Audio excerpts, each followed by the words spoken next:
Better edition. Big loader. We can chop it up, get our profits up, get this dust. If you just rotate with me, yeah. It's not a song. I'm trying to put you on to what I'm on. Before I finish breathing, I'm moving the masses like minister speeches, penning classics as I finish my thesis. Not a pastor or a preacher, my passion is deeper. Rapper / teacher, trying to master the teachings past the sinister streets and moving bags past the police is speeding fast in the evening. The truth is, it's all about eating, but I'm feeding food for thought for those either fasting or feasting. Putting faith in my beliefs when I'm speaking, looking straight till I'm decent, at peace with no fear, believing it's real. I tell them it's heaven, but it's hard when you talking to niggas with no ears.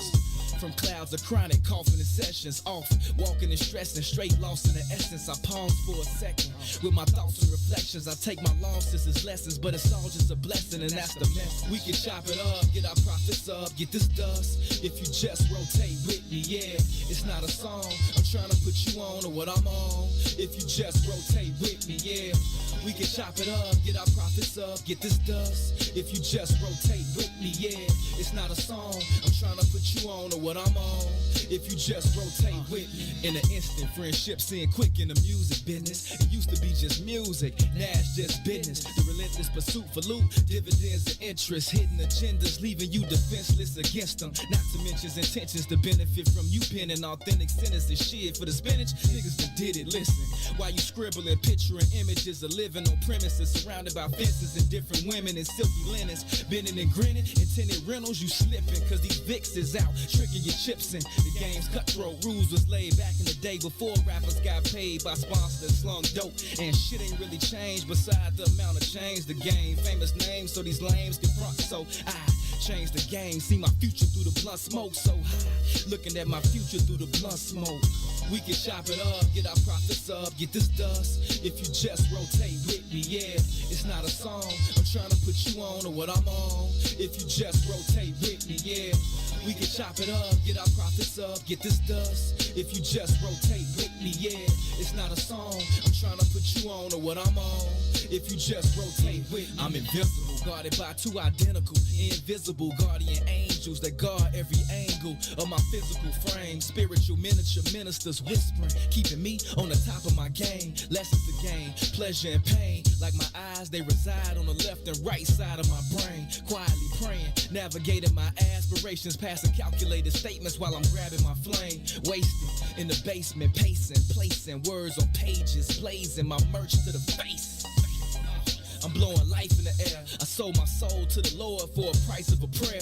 Yeah, so my nights can be clear when I sit still, writing his will in his likeness, like him, cause I'm knowing he'll save me. He told me to spit and don't let the devil take the gifts that he gave me. We can chop it up, get our profits up, get this dust. If you just rotate with me, yeah, it's not a song. I'm trying to put you on to what I'm on. If you just rotate with me, yeah, we can chop it up, get our profits up, get this dust. If you just rotate with me, yeah, it's not a song. I'm trying to put you on to what I'm on. If you just rotate with me.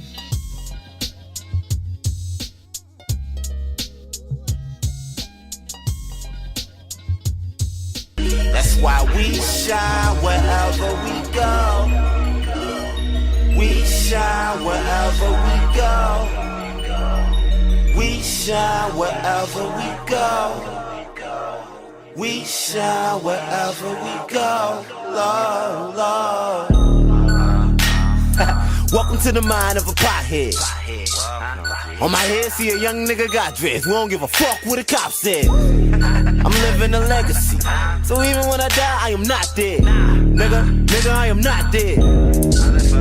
Fuck with me.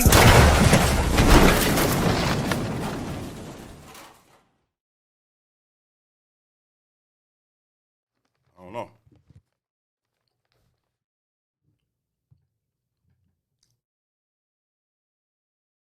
Great afternoon to you wonderful people. Welcome to this, what's today, too? Wednesday edition of I Said What I Said. We are live from inside the What's In It for the Black People Media Studios alongside Toussaint Werner. My name is Herb Howard in the production studio, as you could already tell. One and only LaRon Rilla. Therefore, we here when we here.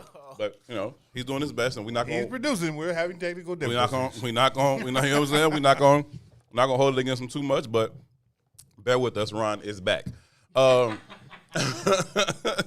Anyhow, thank y'all so much for tuning in each and every Monday, Wednesday, and Friday, 1 and 3 p.m. We are right here, and we are with you guys, and we're discussing issues currently impacting the black community, how those issues impact us as individuals, but also how they impact us as a collective.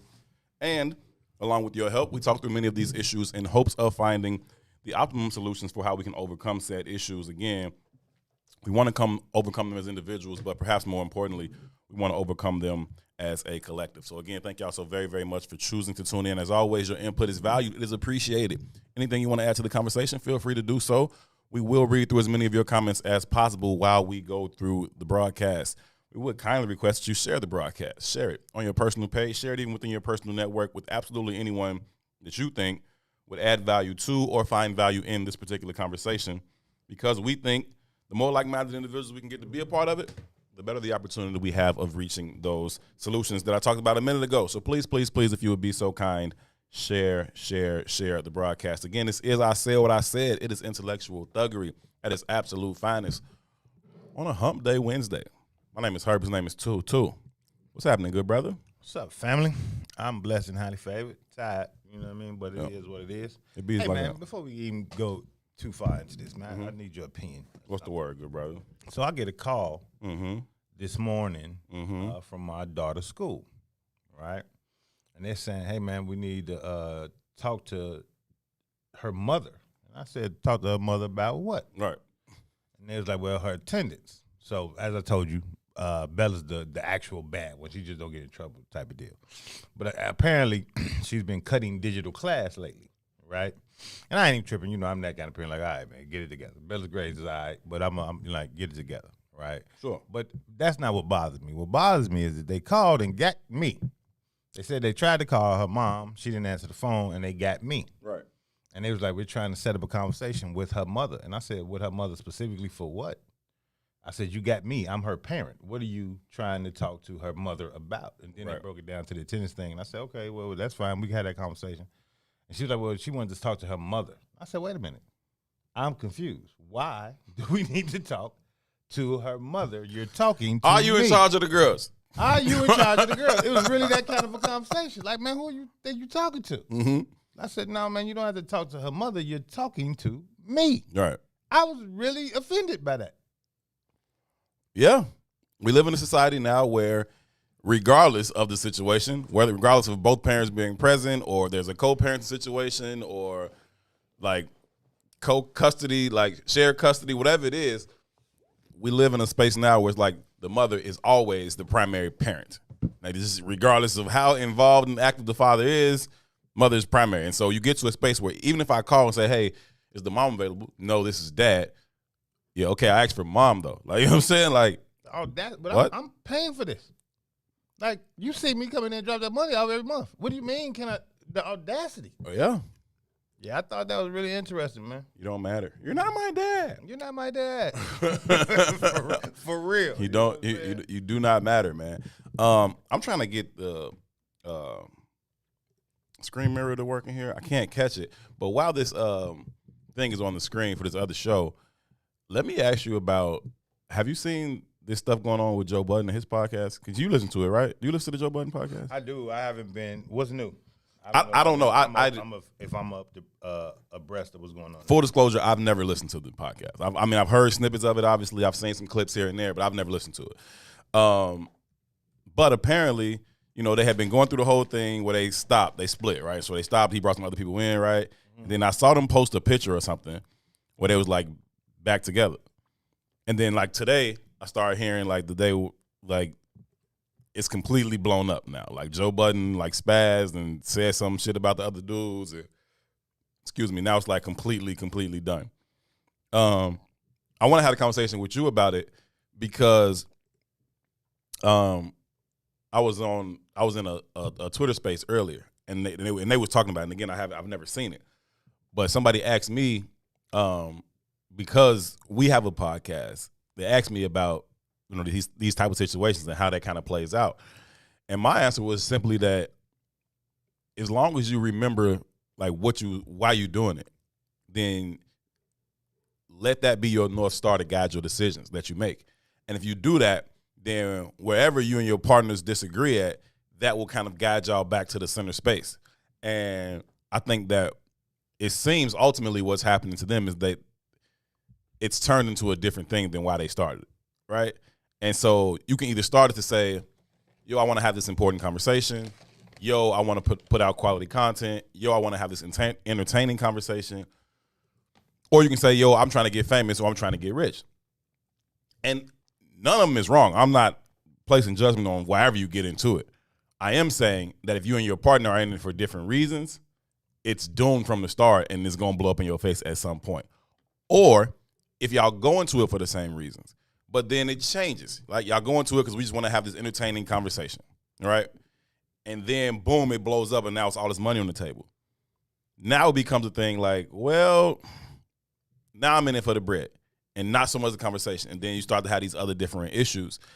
I just think that if you are clear about why you got into it and you committed to stay in that lane, that should navigate you through all the BS that is inevitably going to pop up.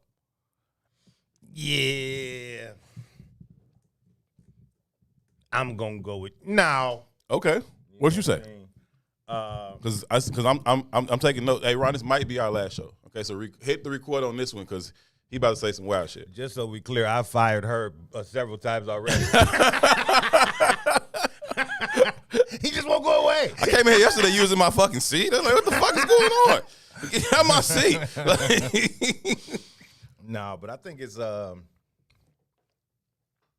nod to how capitalism works. Mm-hmm. You know what I mean?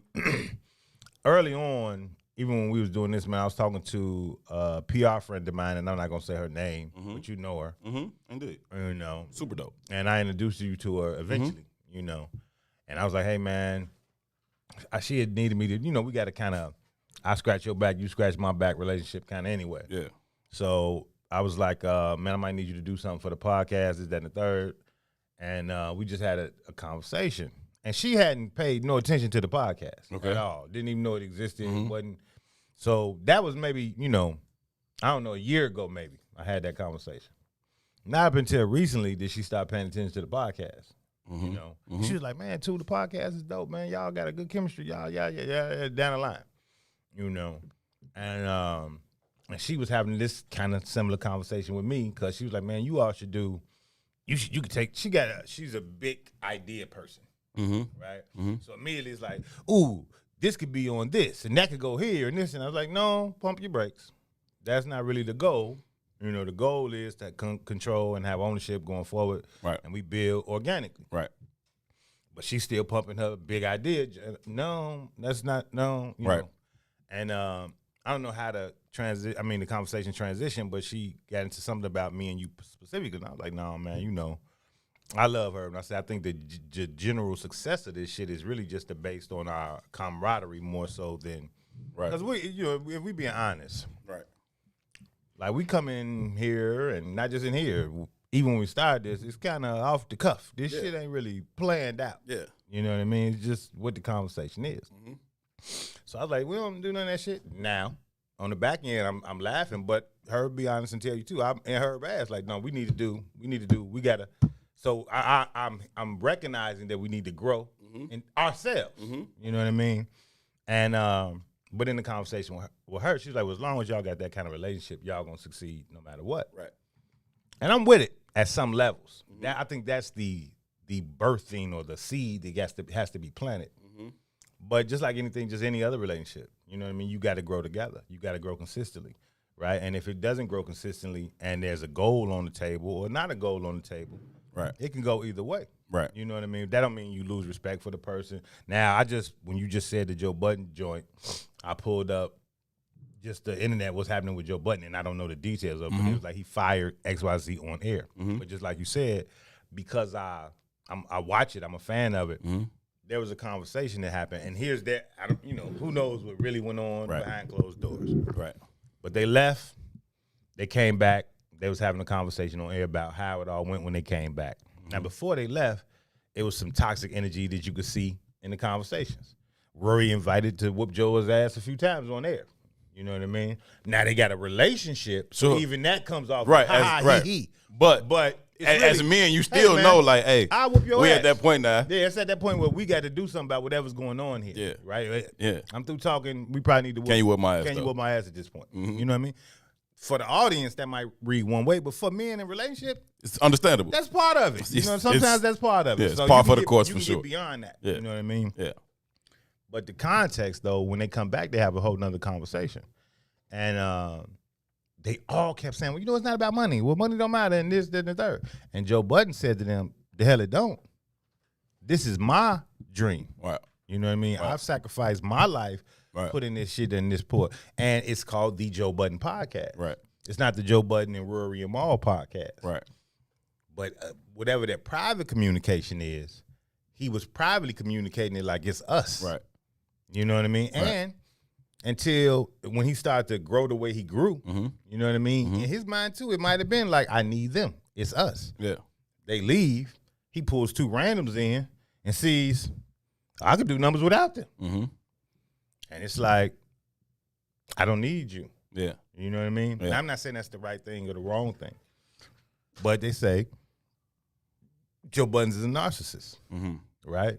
But at some levels, would you have to be some level of narcissistic to be in the public eye like that? That's it is. I hate that. You know what I mean? I don't know. Do you got to be a narcissist to be in the public eye like that No, you don't. at some level? No. You know, I don't know. No, I don't think so. I mean, and I get the argument. You hear the same argument with like, you know, presidents or politicians in general. Like, oh, you want to lead everything. Like, you gotta. There's got to be something to be like. I want to be president of the whole fucking country. You know what I mean? That being said, I do think that you can be in those spaces and not be approaching it from this kind of narcissistic standpoint. I don't necessarily think that is, necessary, right? I think that you can operate in that space without kind of moving in that particular way. Now, I think that it's imperative that you are honest and open and transparent with your partners from jump, and then just continue to be. So again, things will evolve, right? Things will evolve and grow into other things and different shit. But during those spaces, it's important that you continue to fucking stay on the same page with your partner, communicate, and in fact, I referenced how, one day earlier this week or last week, whenever it was, I was like, when I'm out or somebody sees me or has anything to do with the show, they like, yo, where's Toussaint? And I'm like, yo, it's fucking 8 p.m. on a Sunday. I have no fucking idea where Toussaint is. You know what I'm saying? But the perspective is that like we are in this like pseudo marriage where it's like y'all are inextricably linked at all times. It's like, no, right? But just like in any other partnership, it is important that we be on the same page. And so as shit changes, we came in here and we was like, yo, we should have a conversation about the fucking black community and shit. We should have a conversation about the work we was doing. And then we had the fucking conversation. And then people started listening to the conversation. And it was like, okay, well, let's do this with it or let's do that with it. And it just kept continuing to expand as people, began to tune into it, like, and I mean, like, well before we came to What's in It for the Black People Media, as that thing continued to grow, it's like, yo, this, like, it's becoming a different kind of thing. And so then you got to have conversations with us, like, okay, well, what we trying to do with it? Are we trying to do something with this thing? Are we not trying to do something with this thing? And then you stay on the same page. And so when shit comes, it's like, okay, well, let's make hoodies, right? Okay, we'll produce hoodies and see who wants them. And then they all sold out in the 3 hours that we was on the air. And we like, yo, like, what the fuck? Okay, like, now we got to have other conversations and make sure we are still on the same page. Or when it's like, yo, we not going to curse for this month. And then everybody who support the show is like, yes, the fuck you are going to curse. And if we got to pay for it, we will. You know what I'm saying? It's like, okay, right? Now this thing ain't just us. Like, it's more conversations to have. And I think that we've been able to be honest in our points of disagreement, honest in our differing perspectives. And because we respect each other enough and neither one of us is like, so cowardly that we can't be like, yo, you got to fucking do this shit, or you got to fucking do this shit, or not do this shit, or not do that. And I think that because we're also, while we are both, you know, willing and able to speak up that way, we're also humble enough to be like, nah, bro, I hear you on that, right? I hear you on that. I see that too, and then you can move forward. But I think that if you aren't constantly having those conversations at every new milestone of whatever you're doing, podcast, marriage, business, whatever the fuck it is, right? If you aren't constantly having those conversations at each new step, then eventually you're going to get lost. You know what I'm saying? There's no way you enter a marriage at year 1, and then if we ain't had no conversations by year 10, year 15, year 20, that we still on the same understanding. That's just not fucking possible. And so you got to have those conversations. I don't think that they've had them, but not just have them, right? You got to have them honestly, authentically, and transparently. Not from a space to say, well, I'm not trying to hurt your feelings, or I'm trying to keep it. Nah, like you got to say really what you feel and really how you want, and then we either can converse about that, figure out the best way to move in that space and advance, or we should probably be like, yeah, this probably went as far as it's going to go, because it's doomed after that anyway, and then you end up having a messy-ass blow-up where, if nothing else, you had 3 dudes, or at least 2.5 dudes who was like friends. You know what I'm saying? And now y'all dragging each other and doing all this petty shit because y'all couldn't communicate. Y'all communicating quite well now via the fucking internet. I think the key is respect, though, right? What you just said. And Yeah. again, we talking about the Joe Buddens and whoever else, Rory and Maul relationship, but the key is just relationship. Yeah. And respect, though. So again, like I said, the white guy introduced his hands to Joe several times in the weeks preceding dude leaving. Now that's what's being publicly viewed, but I'm sure that shit arose out of something private. Private, yeah, for You sure. know what I mean? Also, the white guy was going through a divorce or something like that, and I think Joe was making a mockery of that shit Oh, that's terrible. on air. That's terrible. Right. But again, it's knowing where to draw the line of respect. Yeah. This shit isn't content for this platform. Right. For the white guy. Right. Right? But for Joe Buddens, in the way he looks at it, in the way he sees the world, is like, more shit to talk about. Like nah. And it's not. Yeah. But that's a respect thing as well. It's a respect thing. Like I respect you enough to not even do that. You know what I'm saying? We have all kinds of wild conversations on I Said What I Said, right? And specifically as you talking about it being a divorce issue, right? That's like on a Friday. On Friday, we say the wildest shit ever, right? And while we give our perspectives, it's never going to be like, well, tell us about that thing you told me about. You know what I'm saying? Like that's fucking crazy. You know what I mean? Yeah. So, and just because Herb knows me, everything I say on this goddamn microphone is general. Right. None of this shit personal. Right. Herb will let y'all into his life a little more personally than I will. But Yeah. we laughed about this last week, but you called me on the Instagram thing. Yeah. And I was like, wait, people that know me can see this? I'm out of here, fam.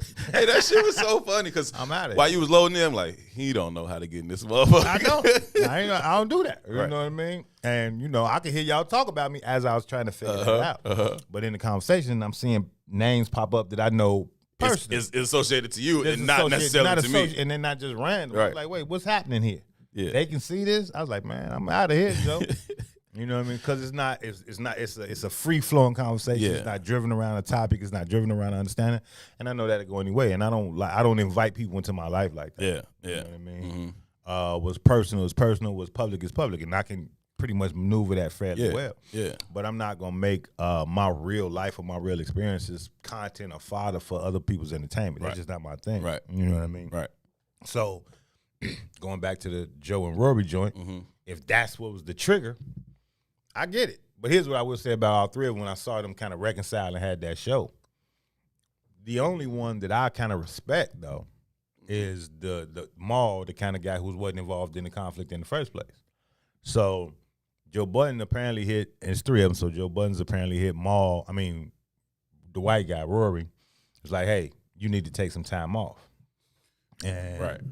Maul, the white guy, calls the other guy Maul. He said, hey, man, he just told me I need to take some time off. This is where this disruption is, and there's no communication, no understanding. So Maul says, how does he tell you to take time off? Right. On his own. Like, he can't just make that decision by Right. It's himself. not his platform. Right. Right? Right. But obviously there's some misunderstanding. It's his platform. Obviously you don't understand your partnership. My 8th grade coach used to say this. He used to say it a certain way all the time.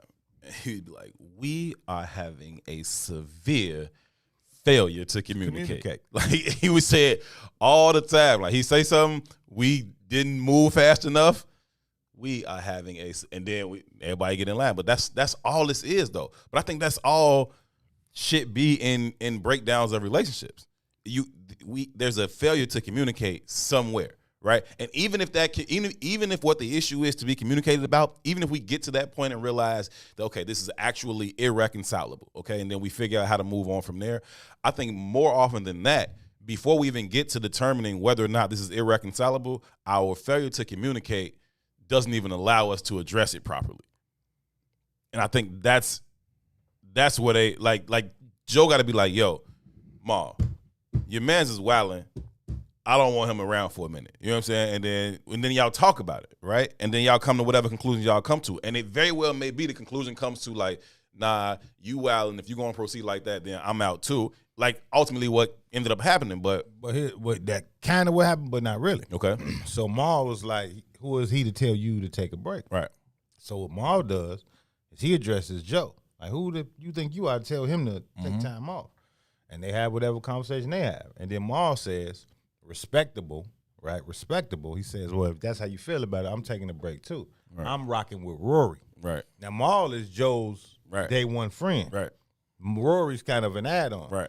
But out of just being forthright and feeling, standing on some principles, right? Maul was like, that's not what we on. And because of that, I'ma chill then. Right. And it'll be what it'll be. Right. Now going back to it, Joe says this is where I make my money. You know what I mean? Not to say it's not where the other ones make their money or not either. I don't know. Right. But he said this is where I make my money. I got to find a way to keep moving. Mm-hmm. You know what I mean? So he does whatever he does, and they go back to it, and now I see that there's this whole new blow up. But that's capitalism, right? It dictates, again, what did I say? The social dynamics and the social engineering of whatever the culture is you're in usually dictates the terms of your relationship. Right.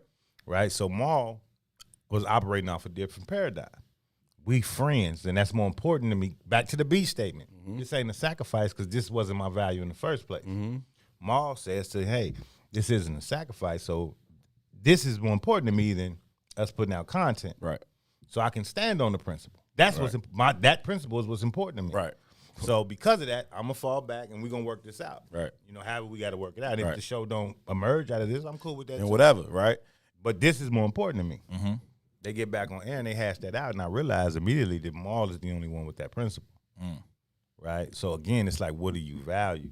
That's it. Right? And it's the social dynamic. So what I was saying about in general, going back to capitalism and how it works, I've had several entrepreneurial ventures. You know what I mean? We're in Chicago, so when you start thinking about like Chicago fashion and all that, right? All the dudes that you could name in this city that matter. Right. All of them. You understand me?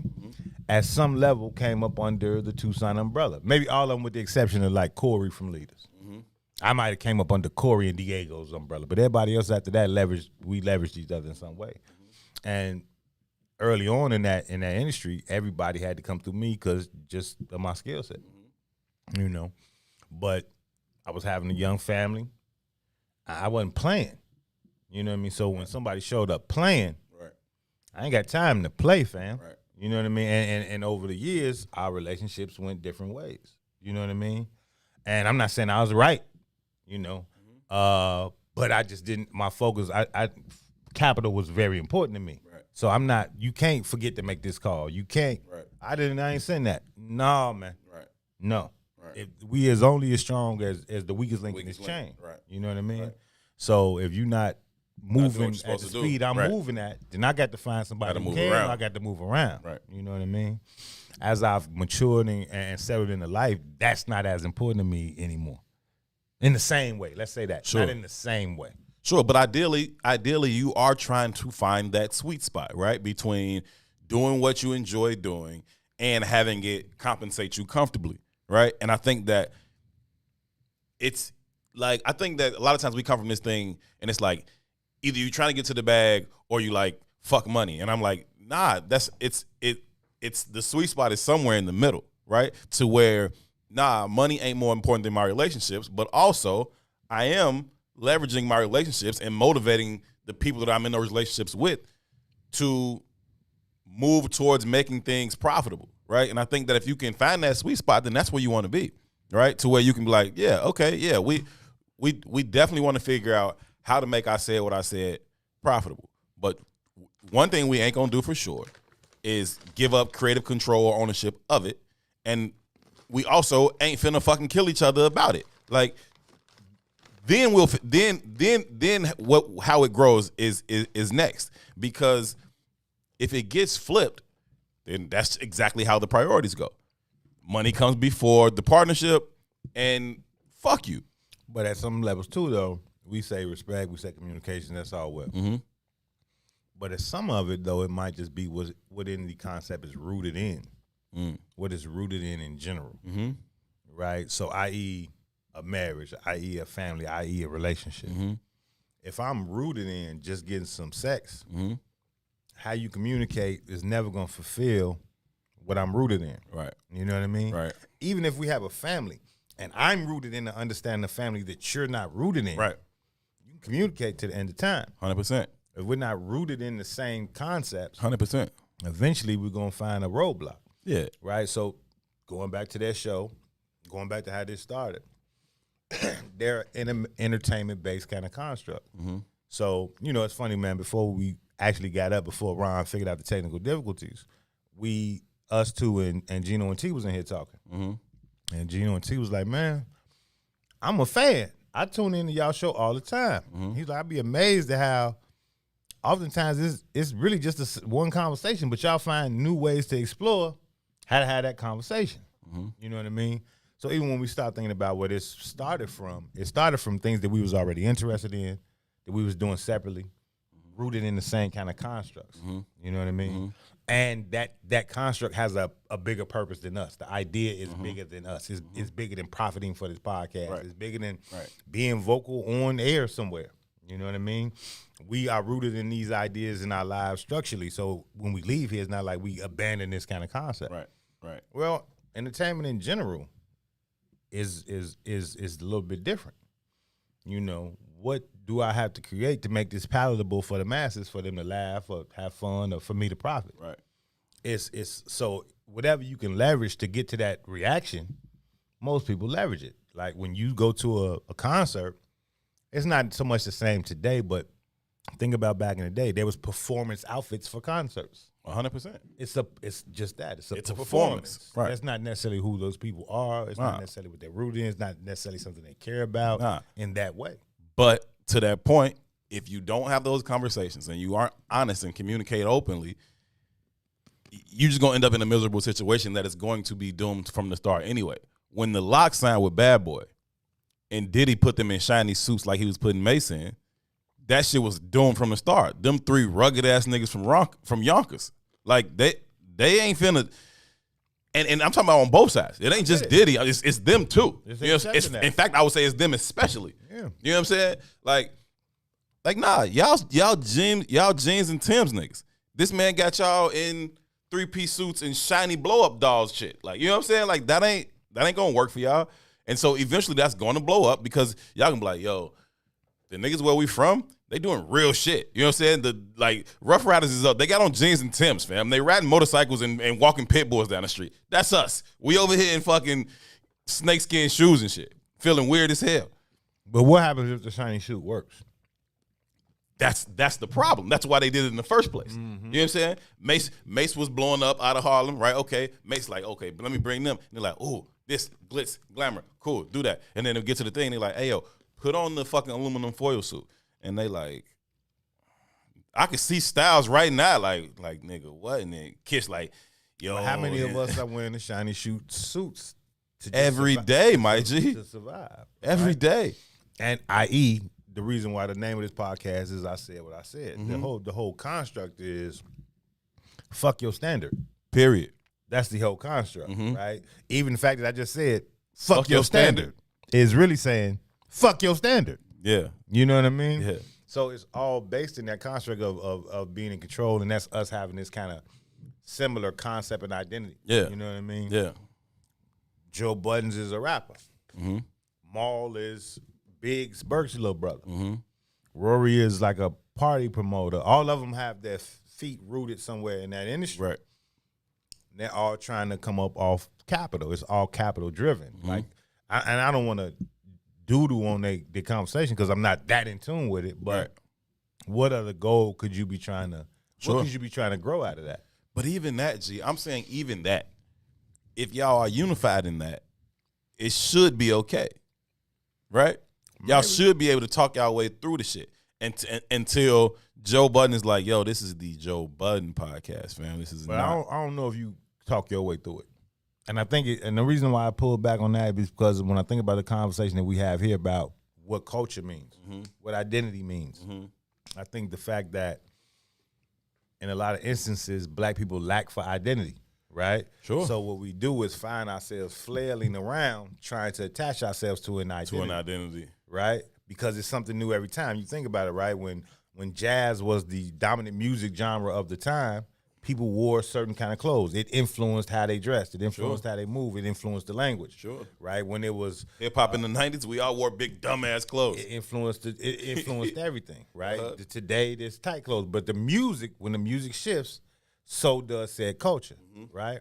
Now, why is that? Because in most instances, our celebrity class, our entertainment class, is the class that looks like they're solidified in the American construct, i.e. they're getting money. Yes, sir. Right? We don't really see that too many other places. So that becomes our anchoring of an identity for that moment in time. It shifts. I hate when people say hip-hop is a culture. It's really not. Right. You know what I mean? It's not, but it's what we're flailing and so, not anchored into anything. Right. We're trying to catch on. Now we can leverage that against any other genre or any other ethnicity, right? Right now, I was just talking to one of my son's teammates' fathers. He's a Hispanic guy from California. He's just visiting and seeing his son. He was like, man, we used to break dance and all this, that, and the third. And he was like, then the Filipinos came. Now he's a California cat, so it's a different experience. Right. But he was like, then the Filipinos came and they could break dance better than everybody. Now think about that. This is a dance genre that arose up out of our institution, our culture. Sure. And he got some validity in what he's saying, because if you look at TV, it's the Filipinos now that's doing all this, right? Sure. But you don't equate that to Filipino culture, No. although they dominate the genre right now, because they're rooted and steeped in something totally different. You know what I mean? Yeah. We not. Whatever the genre is at the moment, we all in. Right. Because we're not rooted in an identity that's bigger than. So going back to the Rory show versus what's going on here, this conversation started in the idea that's bigger than us. Right? Exactly. It's way bigger than us, right? And it's about confronting this idea to help our community find a identity. Right. They're confronting the conversation about the Filipino breakdance, and they're trying to get rooted and steeped in the capital of the production. It's just a little bit different. Yeah, no, it's completely different. I mean, we didn't even have a desire to do this shit. I mean, you know what I mean? Like, we were just doing what we was doing, and we had certain conversations all the time. It was like, well, let's have these conversations out loud. You know what I'm saying? Because I think that we both understood that in our estimation, there's extreme value in saying, fuck your standard, right? Like let that shit go and fuck that shit. And then as we have these conversations, and it was just me and you having conversations when and wherever, it was like, this major news story happened, this major news story happened, and we would always approach it like, fuck that shit. Like, we don't have to move that way. You know what I'm saying? And so I think that as more and more things happen and we have conversations about them here on I Said What I Said, it's really just a reflection of us just, again, saying, like, we don't have to conform to those societal norms. Not in our personal relationships, not in our finances, not in our professional relationships, none of that shit. And so when you hear me speak unapologetically about my, personal, like, romantic relationships, or you hear us speak unapologetically about business relationships, or how other people show up to their business relationships in terms of, changing their speech pattern and voice inflection and their posture and all this other stuff. Like, we trying to get us as a collective to be like, yo, We good enough. We are good enough as we are. Like, you don't have to do that shit. And furthermore, doing that shit isn't even netting us anything, right? The statistics will tell you that. And so we'll bring the statistics and say that isn't even netting us anything. I can see if we were winning by doing that. We're doing all that, and we still are not winning. And so there's another way that this can be done, to just be like, yeah, fuck that shit, fam. But confronting that is hard. Period. Right? Being true to yourself is difficult. Oh yeah. You know what I mean? It's a difficult thing, and I would argue that the vast majority of people struggle with that. Mm-hmm. You know what I mean? Mm-hmm. You know, that conversation we had a few months ago when you talked about the relationship with your father or the lack of existence of the relationship with your father, and I talked about the relationship with my mother or the lack of relationship with my mother. Definitely the heaviest show we've had this month. Absolutely, but there's something that came out of that for Personally me, heavy, specifically, right? And it wasn't that it came out of the show, but specifically me confronting the relationship I have with my mother. Sure. Gave me something. You know what I mean? It promoted me personally. You know, it made me see the world in a different light. It made me see myself in a different light. It also, these are private conversations that me and you have had hundreds of times about our own behaviors. Yeah. Like, hey man, this is some fuck shit. Yeah, 100%. You know what I mean? And I had to call myself on, hey, that's some fuck shit. Yeah. Right? But had I not confronted the relationship with my mother, would I even recognize that was some fuck shit? So being true to yourself is a struggle. Right? And I got to be honest, right? My mother passed away after a year of me not speaking to her, right? So that weighed heavy on my chest in a certain kind of way, which in turn forced me to look at myself in a certain kind of way. Now let's erase the way it happened and all that shit. 100%. Do I confront myself? I don't know. You know what I mean? I don't know. But the way the universe set it all up for it to happen, and it forced me to look myself in the mirror and confront myself hard, but beneficial. You know what I mean? Joe Buttons. And I see people in the comments hating on Joe. I'm a fan of Joe musically. I think Joe is super dope. I'm a fan of Joe. I think he's bright as hell. You know what I mean? I think he's bright as shit. You know? And I also, in his brightness, I recognize his arrogance and all the other shit that go with it. Sure. You know what I mean? But I got a certain level of value for that kind of cat. He's a disruptor. That's valuable. He is. You know what I mean? That's valuable. But at the same time, too, it's like, it's almost the Kanye conversation. He's like, you know, what'd he say? This arrogance is the fuel that I use to fuel my dreams. Yeah. Right? So if I succumb to the regular humility that you all expect me to have, do I achieve the things I personally trying to achieve? It's a balance, I guess. Right. You know what I mean? No, there's absolutely a balance that you got to be able to strike.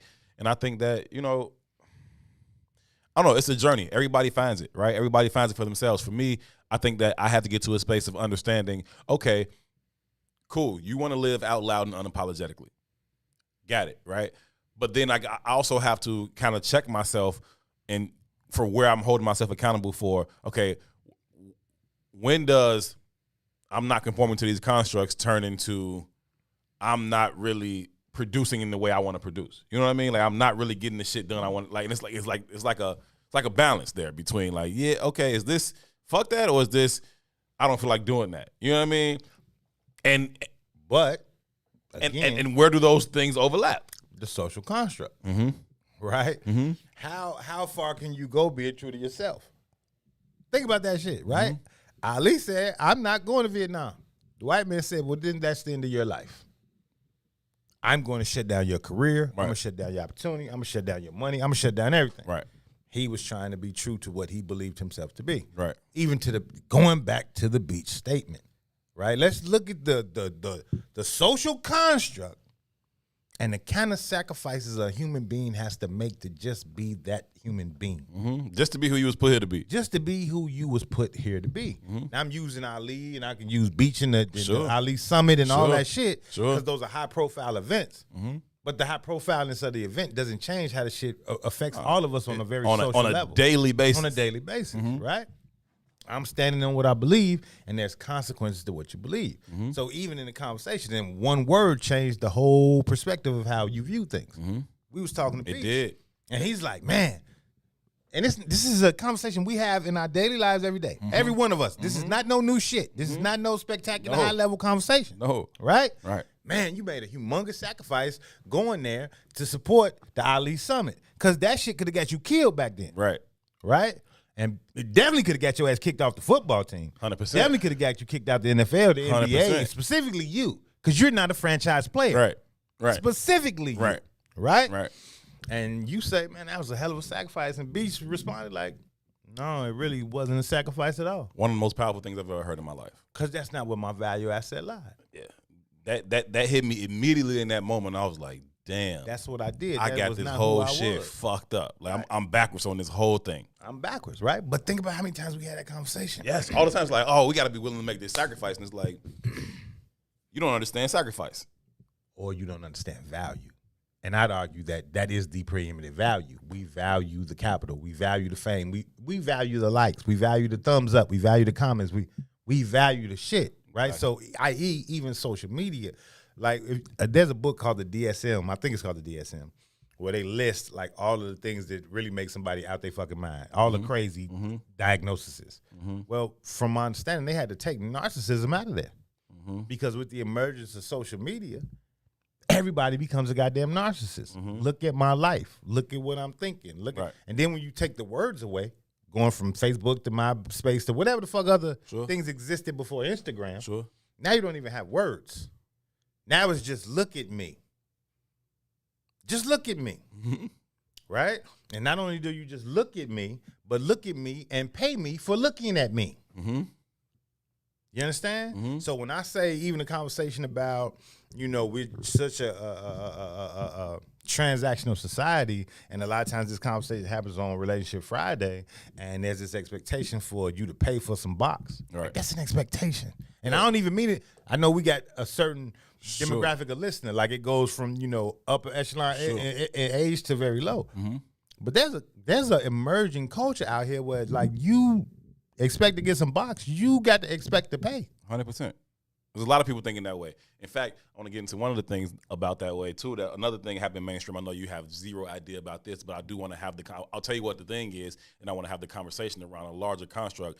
But her name is Portia Williams, I think. She's a Real Housewife of Atlanta star, and she has done she's made a very, very questionable decision that has a lot of people up in arms about her. She was kind of cool, kind of friends with this girl. Came over to the girl house, met her husband, all this yada, yada, yada. And old girl got a divorce. Now Portia, like, engaged to the dude and maybe pregnant by the dude. But anyway, I want to have that conversation a little bit, but it's another thing I want to ask you about off the break that can't go on the air. We're going to do that over the break. We'll come back, have more conversations. As I say what I said, Herb in 2 till 3. We'll be right back. WIIFTBP.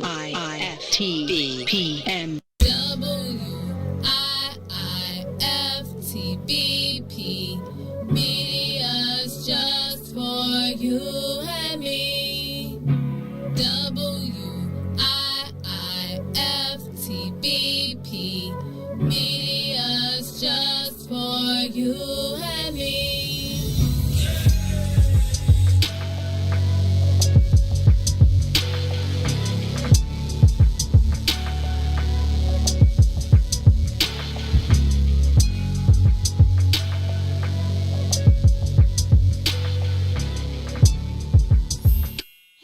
Sunshines, if you didn't catch the last page in the Book of Dawn, here's what you missed. So you found that, but you also, during those times, made a conscious decision to create a base for yourself outside of the Isleys or the great artists that you tour with. And from that, the Mo Fitz Project was born. Can you tell us how and why you did the Mo Fitz Project? Let me tell you something. I had been touring since I was 17. And what happened was Eve, your girl Eve, was doing different events around town.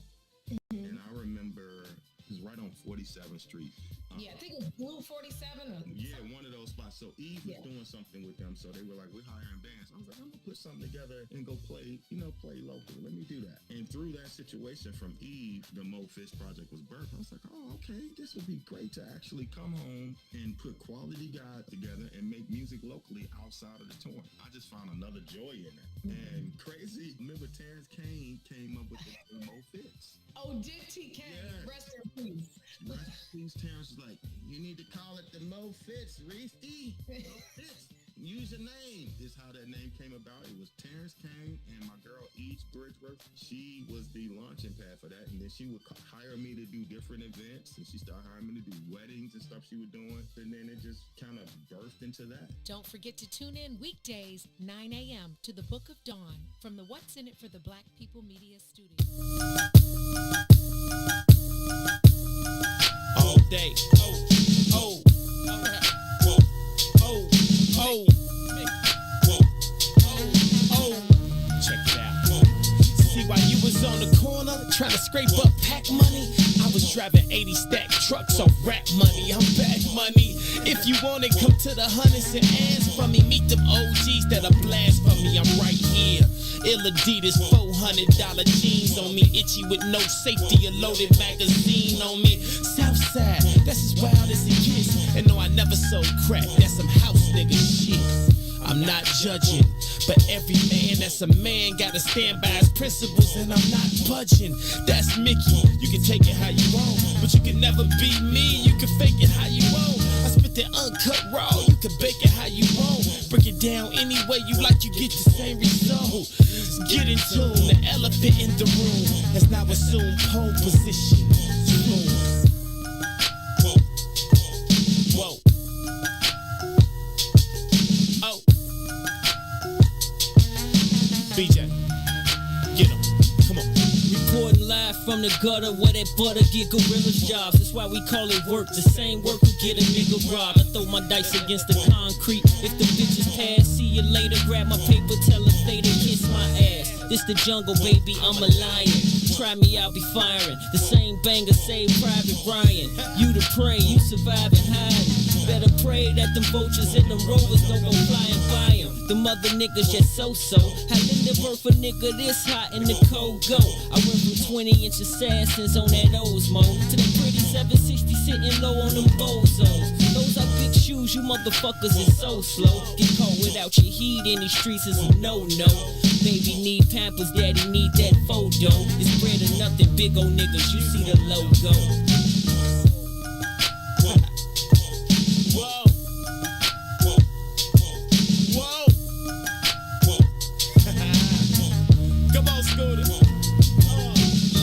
See a nigga alive, and if a nigga claim he better than that nigga, then lied. And if some niggas jump chose, bet them niggas then died. You can always spot a cobra by the look in his eyes. You look at his clique, check out his bitch, and look at his guys. Cause 9 times out of 10, all that tough shit be just a disguise. And that does it. I got the chrome Mac in a black luggage. Cause money ain't the root of evil, Jack is the lack of it. I stay different. I move around like y'all hate women. I'm starting to think this whole industry full of gay bitches. No checkers, it's a chess game. Catch me in the next lane. Fly nigga, bunch of ice on me like my chest ring. All money's pocketed that. Welcome back, family. We are live from inside the What's in It for the Black People Media Studios alongside Toussaint Werner. My name is Howard. This is I Said What I Said on a pretty decent Wednesday in Chicago. I'm starting to get a little impatient with the weather. Like this 55 and all that. It's sunny today and it's cool and I can deal with it, but it's mid-May and I'm ready for, consistent 70s. Nah, this some sucker shit. I wanted to get out of my bike. I was looking out the window like, oh, it's cracking today. Yeah. I stepped outside that back porch like, fuck today. Okay, it's not, maybe tomorrow. It's maybe freezing tomorrow. today. It's supposed to be like in the 60s or something next week, but raining most of the time. So we gotta. I'm gonna make a few phone calls. We're gonna get some things. We're gonna get some things changed around. Holla at Mythical Sky. We're gonna get some things done around here because I out, bro. don't really play those type of games, man. Hey, Mythical Sky Daddy, I need some sunny days around here. Right, I understand. Herb Chief around here. He could call Mythical Sky Daddy. Hey. As soon as he said I'm finna make some phone calls, I got to thinking. You had to think about it for a minute though, didn't you? Like, damn, Herb might be able to do it. Herb being in church, he got God Jesus is on the main line. You know what I mean? You know what I'm saying? Listen. Jesus. I bet you we're gonna get some It's on things. the main We're line. gonna get some things corrected around this camp. I can bet you that. I did the same thing for my birthday, man. I spent like a week or two leading up to my birthday just tripping about the weather. It's supposed to be cold. I was like, you know what? Let me go and shoot a text over here to Mystery Sky Daddy. I'm gonna decide what it's gonna be, and then that's what it's gonna be, and that's what it was. I ain't mad at man. Hey, holla out. You know what I'm saying? Ron, you good in there, man? You like somebody shot your dog, man? I'm Gucci, man. I'm just tired, man. You tired? I told you Ron looked like DMX when he found Islam. I've been running He around. do. I got some more running around to do after this. Stop What standing you gotta do? You gotta go get some bracelets. or some skates. Oh, some skates. You say what? You know that new show, Meeting the Shaws on Netflix. Nah. What about it? They doing like a preview, a showing of it, and I'm supposed to be shooting the showing. Why are you talking? You video it? He getting his Really second voice starting- on. Starting to talk like your uncle-in-law. Taking pictures. Call and him Unc. Video on the event. That's all. Who you doing that for? You know who? Oh, okay. You a sucker. You really a sucker, That's G. my manager. You a sucker. I'm tired of you. That's my manager. You a sucker. So Ron always talks about this other career he has, photography and filming and all that shit. I said, man, bring the camera in here because you're witnessing greatness. Right. If you're smart, you might get some footage of this shit. Proximity means nothing to He people. don't mean man. nothing. He don't You know get what it. I'm saying? He's stupid. You know what I'm saying? You know what I mean? You just see that Cootie and Chica just got $30 million for all that early footage of Kanye? You stupid. You better be paying attention. I'm trying to learn your goof ass. He don't want it. He don't want it. Y'all next up. He don't want it. He don't get it. Yeah. He don't get it. It is what it is, man. He's setting up his future. Let me stop. Anyhow, go to sleep at night, man. Jacob Israel, I didn't take that shot. If you talking to me, I didn't take that shot for the mystical virus. I didn't. Wait, what happened? You took the vaccine? No, I think he was implying that he thought I took the vaccine shot. I haven't, and I'm not, and I haven't been against it since the beginning. So I don't know what part of that you missed. How far you think they're gonna go with like restrictions? Like you can't go to Indiana unless you got shot, or you can't go to. See, I ain't had a driver's license in 20 years. How you think I feel about their rules? Fuck them people.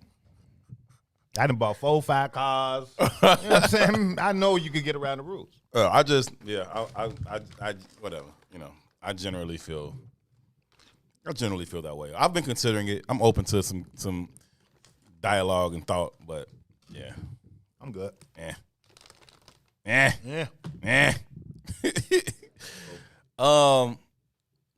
Two. Let me ask Ron this first, because Ron at least gonna know what I'm talking about. You ain't gonna even have no fucking idea. Ron, you heard about this Porsche shit?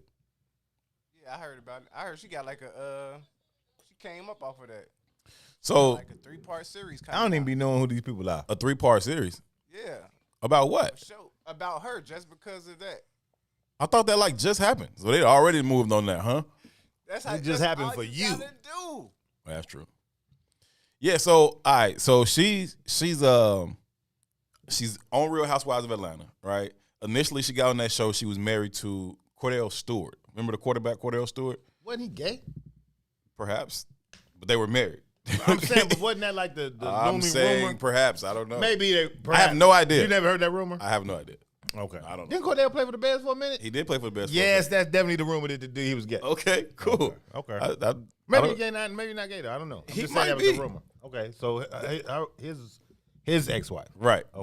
That's how she initially was introduced to the show as a housewife. She was Cordell Stewart's wife. That shit was hella toxic. Right. What they call it? A beard? They call it a beard. Something like that. Yeah. Cordell's beard. She was Cordell's beard. And so Howard tried to say, yeah, he was a combo platter. combo platter. A switch hitter. Oh, God. Um, That's hilarious. Anyway, something's wrong with you. So anyway, she's become one of the more popular people on the show. She's lasted through all the seasons. If I had to choose, because I do watch Real Housewives of Atlanta, and if I had to choose, she's You ever seen the 40-year version? yes, but I don't really remember it. With that scene where they be like, you know how I know you gay? We said it on the show all the time. Whatever. I don't care. I like Real Housewives of Atlanta. You know how I know you gay? You like the movie Made in Manhattan? How? I saw you make a spinach dip in a loaf of sourdough bread once. You know how I know that you're gay? Fuck you, Aaron. Hey, that's classic TV Fuck right you. there. Fuck you. That's and classic. Fuck you. Who's next? That's classic TV right there. No, that's good. But I do like Real Housewives of Atlanta. Okay. It's the one that I like. Anyhow, Portia and Candy are probably my 2 favorite ones on the show. However, Portia just moved. She just moved different, man. She moved different. She's nice looking. She knows she's nice looking. She a cute girl. She's nice looking. She knows she's nice looking. She's invested in her body via the gym or the operating room. You know, however she's invested in it. She's a nice looking woman for sure. And she uses that to get her way. You know what I'm saying? But she's also parlayed it into some things. She's got a couple acting things that then popped off. She was one of the hosts of the Ricky Smiley morning show for a while. She got some very big teeth. Yeah, you know. That's the bad surgeon. Was she born with them or not? I don't know. No, it's definitely not. Maybe it's Maybelline. Definitely not real. So anyhow, she's you know, been in and out of a few different relationships or whatever, or situations with some African niggas or some other niggas, and had a baby with this one dude, and they was engaged, and that fell out or whatever. Then on the last season of Real Housewives was like this big old thing that had, it was so petty, but it was just about her fucking this male stripper at one of the bachelorette parties or whatever, right? And they made a big thing about it because I guess they had enough to create content out of for that season. So she was at the bachelorette party, let the stripper bust her down? Yeah. Okay. Yeah. Quality women, man. Quality. Hey, what am I gonna say? I ain't said nothing. I support it. It's a double standard because if it was a bachelor party, you'd be like, oh, he was at a strip party and he bust a stripper down. You nasty. So anyhow, that happened, and but anyway, the thing that's going on now is that she then took some other chick, man. Right? They got this chick and this other cat was together. They got a divorce. The dude is like wealthy. You know what I'm saying? Some African cat. They've been in his crib. House looked stupid, dumb, crazy. And Portia was over there kikiing and hanging out with the wife. I cannot believe I just said kikiing. Yeah. I'm going to hear about that later. Yeah, you got to hit the button, Ryan. You got to hit the run. You got to be ready and prepared. Sonya would have been ready and prepared. Nigga, you get. I cannot. Yeah, I'll take that. But I'm even more so from whatever. God damn it. I got to start changing my behavior. Anyhow, she nailed dude. Yeah, but like, so the long and short of they it like is, engaged now. So they posting engagement photos and rings, and so the long people and short saying of she it might be is, pregnant with the dude baby. This was her homie's boyfriend or dude. Husband. Mm-hmm. They got gone. Right. And she found she like, I'm in her there. way into her homies. Yeah. Yeah. Not that I care, but it's symbolic of the culture. I sleep in that bed now. It's symbolic of the culture, though, right? It goes back to not having any rooted in any kind of what's the word I'm looking for here? Being rooted in anything of substance, right? Like not having any principles, you know. Like if what's the Chris Rock jokes that he says a man is only as faithful as his options. Mm-hmm. Well, then you ain't faithful at all.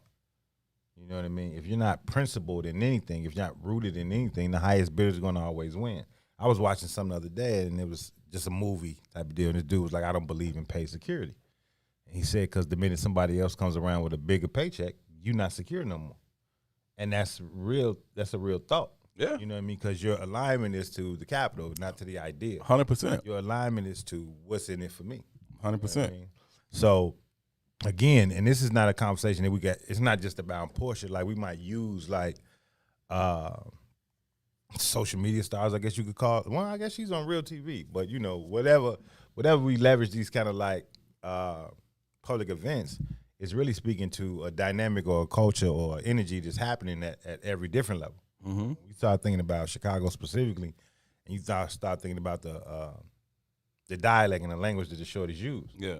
Where they call themselves savages. Yeah. Right? Yeah. Well, when you get to the definition, when you start thinking about that, well, savage has no regard for anything. It's me against bar everything. none. It's bar none. Right. Right?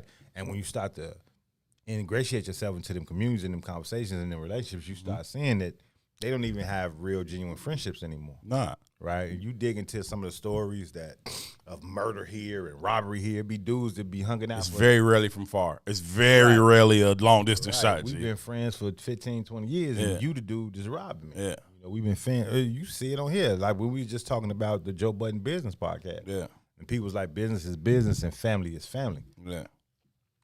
Well, if they intertwine, then what's more important? Is it the business or the family? Yeah. You know what I mean? Yeah. What do your principles say is much more valuable? And what we're doing is we're seeing a society of savages because our value system is rooted in capital. Yeah. Right? It's not rooted in spirituality. It's not rooted in love. It's not rooted in family. It's not rooted in friendship. Right. It's rooted in capital. Right. So as long as I win with more money, more access, more opportunity, more reasons to stunt, I win. Period. Mm-hmm. Jay-Z, Dame Dash. Think about it. You know what I mean? Like for Jay-Z and Dame Dash and Rockefeller to be as public as it still is today, against all odds. That's really their story. Their story was we was against. I said what I said. Fuck the system. Yeah. right? They grew something where everybody was against them. Yeah, Jay said we really was out there record deal. Just wouldn't nobody give us one. So we was like, fuck it, we'll do it on our own. We'll do it ourselves. So we built something from the ground up, and you see how it's kind of went in separate ways and disjointed or whatever. People can say what they want, but in regards to principles, Dame Dash is the principal one. But in regards to the public response to it, Dame Dash is the dummy. Right, because the other one got to the bag. Because the other one gets to the bigger bag. And that is for each individual to make that decision, right? At least by the way Dame carries it. Now I don't know how he feels in his quiet moments with himself. But at the way he carries it comes across to me that he sleeps well at night.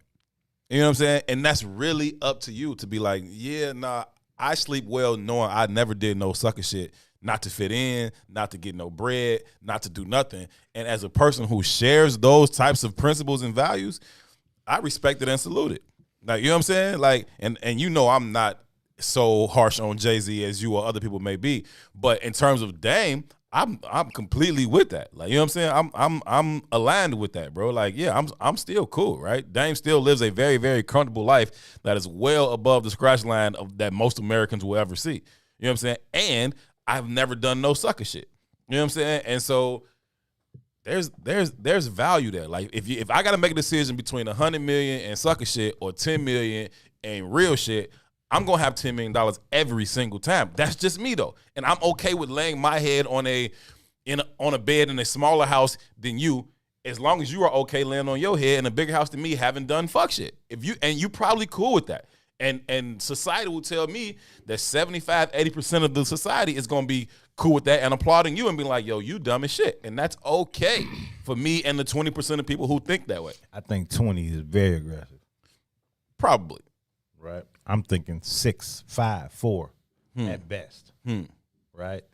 But it's also those 6, 5, 4 that radically change the world. And they look crazy to everybody else, but in a lot of ways, you got to be crazy to change the world. You know what I mean? But I think that we're in a moment in time where that is the dominant, not just the dominant idea, because I think that's the dominant idea always, to kind of assimilate to whatever the social construct is. But again, when we talk about race and racism and class and classism and all those things, we're in an interesting time in history of mankind. Yeah.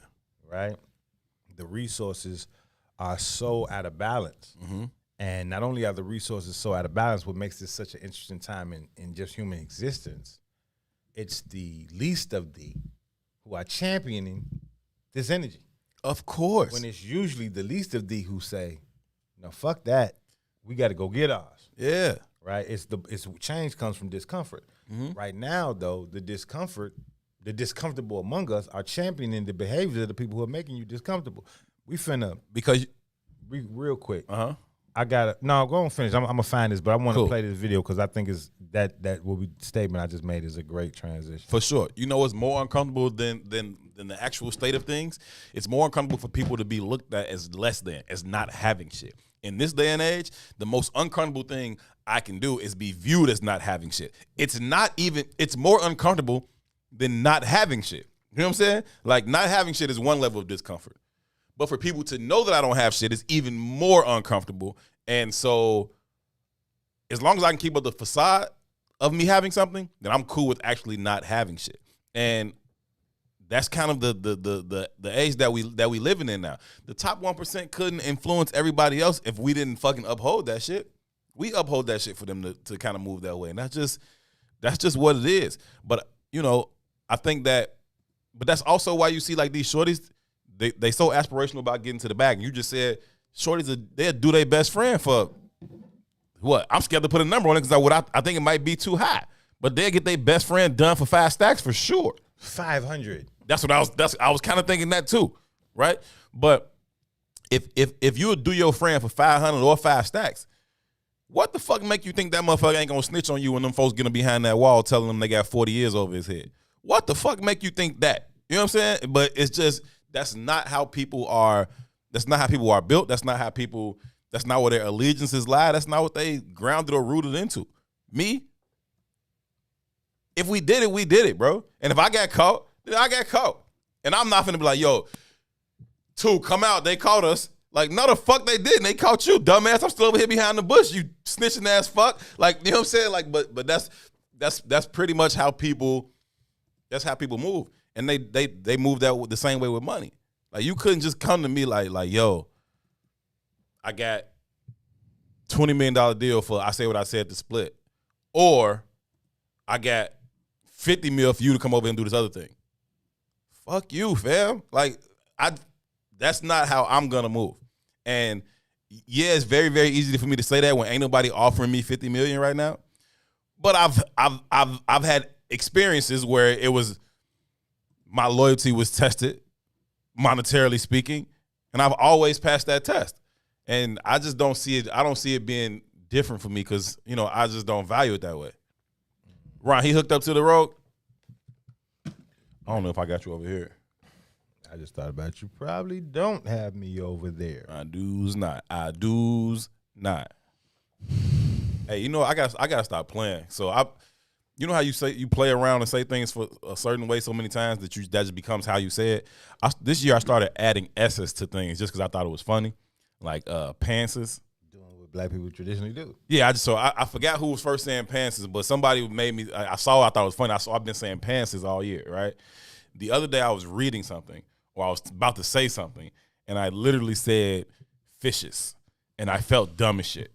Like I gotta stop playing. The mooses. Yeah, like I gotta stop playing. So when I just said I do's not, I'm like, see, there you go with this playing with this S again. I need to stop because I'm gonna start saying fishes and stuff a lot, and that's a problem. But I got your video over here. You can play it whenever you're ready. So check this out, man. This is a video from Tucker Carlson, the Fox News guy, and this historian called Rutger Bregman, right? So Rutger Bregman was at I think it was like a, don't quote me, but I think it was a environmental event. Okay. A couple weeks ago, and he blasted all the billionaires in the room. Like, these motherfuckers was getting flown in private jets to come talk about the environment. Like, right. The audacity. Y'all took 37 planes to come over here and do this for 37 people. And he was like, this is some bullshit. Y'all wealthy and y'all enjoy your wealth. So miss me with the shit y'all care. Y'all don't really truly care. Period. So Tucker Carlson sees that, and he brings him on the show. He thinks it's a great guest to have, yada, yada, yada. And then he shits on Tucker Carlson in the same way. Like, you're full of shit, too. You're a millionaire taking, you know, your stands from billionaire ideas, and it goes crazy. So everybody likes a truth teller until they start telling the truth about your ass. Let me throw this caveat in there because it's the same thing you just said. And I'm sorry, I do this all the time, especially on Wednesdays. The Wire, right? It's a scene from The Wire when Omar is at the trial. He's on the bench. He's testifying against Bird in his murder trial, and Bird's lawyer is telling him, he's asking Omar. He like, aren't you sitting here talking about this dude for killing somebody? He said, but aren't you the same type of person? He's like, you're a Moro.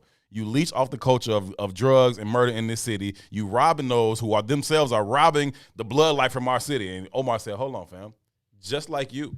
It's like, just like you. And the lawyer looked shocked as hell. He said, just like me? He said, yeah. He's like, I got the shotgun. You got the briefcase. It's all in the game, though, right? Mm-hmm. Same shit. Everybody like a truth teller until they start telling the truth about your ass. Right. So let's rock this out. Go ahead.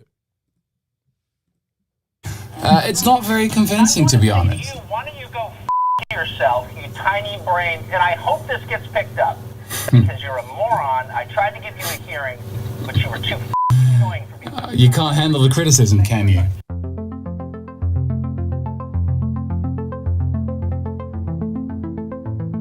We gotta be talking about Texas. That's it. Texas, Texas, Texas. All the rest is bullshit, in my opinion.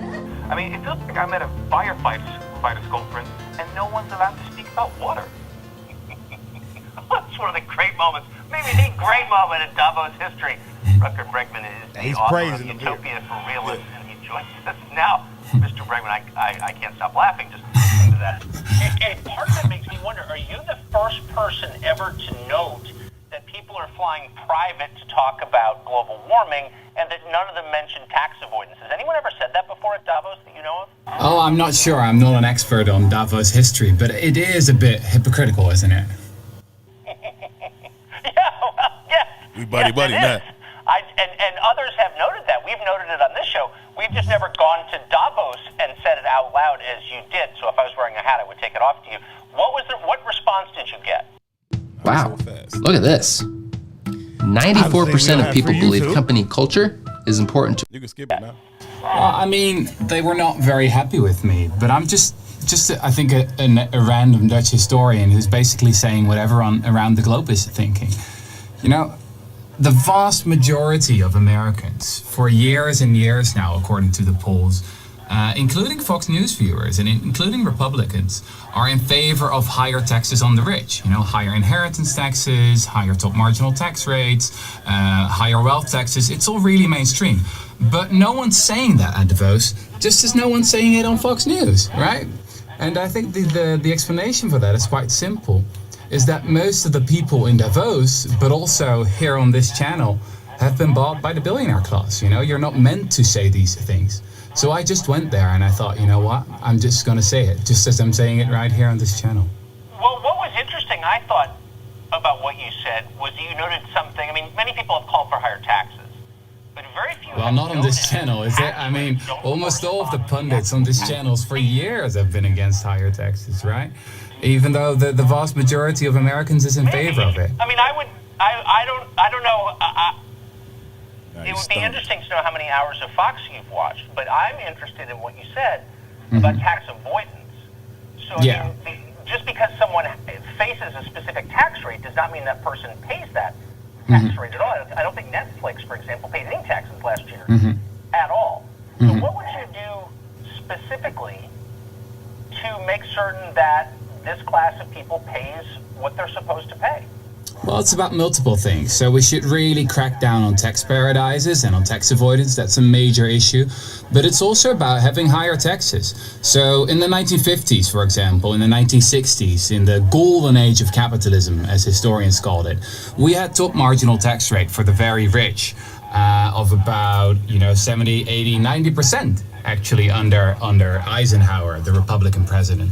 And this was also, one of the best periods in American history. Same is true for the UK and the rest of Europe. So as a historian, for me, it's all not, it's really not rocket science. We should just go back to simple and straightforward solutions from the past. Right, but this country was sustained, and since you're a historian, I guess you would know this, sustained by an industrial economy at the time that was broad and deep. That created a middle class. That doesn't exist anymore. So it's an entirely different economy. I wish it did exist. Oh well, but that's not really an issue. I mean, work the same way with an entirely different economy? Well, I think it would. I mean, America is still pretty much the most powerful country in the world, right? So if it really would want to, it could easily crack down on tax paradises. But the thing is, I mean, you guys have brought into power a president that doesn't even want to show its own tax returns. I mean, who knows how many billions he has hidden in the Cayman Islands or in Bermuda. So I think the issue really is one of corruption and of people being bribed and of not being, not talking about the real issues. What the family, what the Murdochs basically want you to do is to scapegoat immigrants instead of talking about tax avoidance. So I'm glad you're now finally raising the issue, but that's what's been happening for the past couple of years. And I'm taking orders from the Murdochs. Is that what you're saying?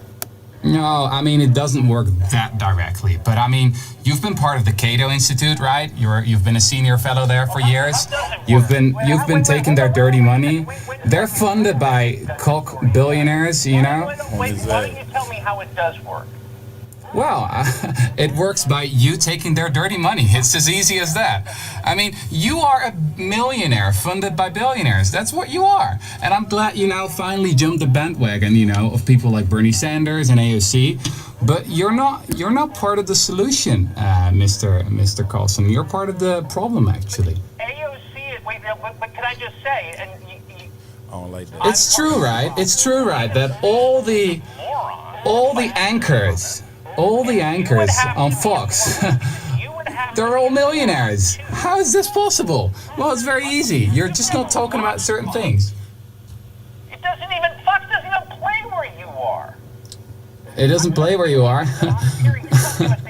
Well, have you heard of the internet? I can watch things whatever I want, I have, actually. I can't say I'm a great fan of your show, but I do my homework when you invite me on your show. So, I mean, you're probably not going to air this, but I went to Davos to speak truth to power, and I'm doing exactly the same thing right now. You might not like it, but you're a millionaire funded by billionaires, and that's the reason why you're not talking about these issues. Keep it a buck, young fella. But I am talking about these issues. Yeah, only now. Come on, you jumped the bandwagon. You're all like, oh, I'm against the globalist elite, blah, blah, blah. It's not very convincing, to be honest. Why don't you go yourself, you tiny tight. brain, and I hope this gets picked up, because you're a moron. I tried to give you a hearing, but you were too annoying for me. You can't handle the criticism, can you? Yeah, man. You know you tight when you go there with it. Yeah, When- white folks. Yeah, you tight now. Like, fuck you, you. Scatterbrained moron. But the sentiment plays out in our community too. Mm-hmm. You know what I mean? The sentiment is that, you know, on one hand, we praise the Jays, the Tamika Mallory's, the whomevers, and they're operating in this kind of activist, kind of black power, kind of like, you know, for the people positioning with a very unilateral capitalistic Right. vision of how that works. Right. You can't have it both ways, bro.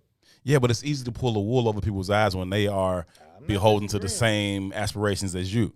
I'm not disagreeing. You know what I'm saying? When motherfuckers on the same shit you on, it's easy for you to be on that and be like, nah, I ain't on that. But they bank on people always being in that polarity. Tucker Carlson called him because he was like, shit, I can use this, not expecting him to call his own bluff. Right. You know what I mean? Hey, not them.